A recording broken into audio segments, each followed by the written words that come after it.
ఒక షూనేం ప్రాంతంలో ఉన్నటువంటి ఈ స్త్రీ దేవుని మాటలు అప్పుడప్పుడు వినిచిన, ఎల్లప్పుడూ వింటున్నటువంటి స్త్రీ కాదండి.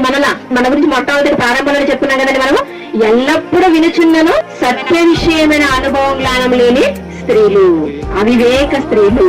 తన ఆవిడ అప్పుడప్పుడు ఎలీషా గారు వచ్చినప్పుడు మాత్రమే దేవుని మాటలు వినేటటువంటి ఆ స్త్రీ నిజంగా దైవ సేవకుడి కోసం నేను ఒక కార్యం చేయాలి, ఇంత మంచి మాటలు మాకు వినిపిస్తున్నటువంటి ఆయన హ్యాపీగా చల్లగా ఉండటానికి నేను ఒక గదిని ఏర్పాటు చేయాలి, ఒక రూమ్ ఏర్పాటు చేయాలి. ఆ రూమ్ లో ఆయన కోసం ఒక మంచము, ఒక కుర్చీ, ఒక టేబుల్, ఇవన్నీ కూడా, ఒక లైటింగ్, ఒక ఫ్యాన్, ఇవన్నీ కూడా ఏర్పాటు చేయాలనుకున్నట్టు. నిజంగా ఎంత మంచి మనసు అండి ఆవిడ. చూడండి, అలా ఏర్పాటు చేయాలి అనుకోవటమే కాదండి, తన భర్త దగ్గరికి వెళ్ళింది, తన విషయాన్ని చెప్పుకుంది, చివరకు తన భర్త కూడా సరే అనేటట్టుగా తను ఒప్పించుకుంది. అంటే నిజంగా భర్త మనస్సును గెలుచుకుంది ప్రేమ దేవుని వాళ్ళు. అలాగే దేవుని మనస్సును కూడా గెలుచుకుంది. ఎందుకంటే దేవుని తరపున వచ్చినటువంటి ఒక సేవకుడికి ఆవిడ చేస్తుందంటే, గిన్నెడు చన్నీళ్లు నా పేరిట వచ్చేవానికి గిన్నెడు చన్నీళ్ళు ఇస్తేనే నేను మరిచిపోను, ఎప్పటికీ కూడా వారికి రావాల్సినటువంటి దీవెన వారికి దయచేస్తానన్నటువంటి దేవుడు ఆయన కోసం ఒక గది కట్టించి, మంచం ఏర్పాటు చేసి, ఒక టేబుల్ ఏర్పాటు చేసి, ఒక చైర్ ఏర్పాటు చేసి, ఒక లైటింగ్ ఏర్పాటు చేసినట్టు దేవుడు మర్చిపోతారు చెప్పండి?